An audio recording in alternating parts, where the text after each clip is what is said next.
y a quién sabe cuántos, que le pedí a la inútil de la humana que me comprara un hermano. Y la muy pendeja se apareció con este muñeco. Cuando vi el muñeco no le hice caso y ignoré a la esquizofrénica de mi humana, pues yo no quiero un hermano falso.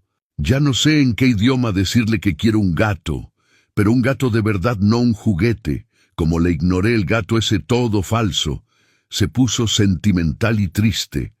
Pero quien la manda a no entenderme. Me dio penita.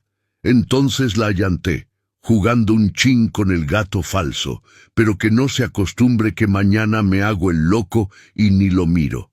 Entiende, humana loca, quiero un gato de verdad, un hermano que me haga coro. Y bueno ya, bye. Si quieren ver cuando la loca me compré mi hermano de verdad, regálenme un like y síganme para que lo vean.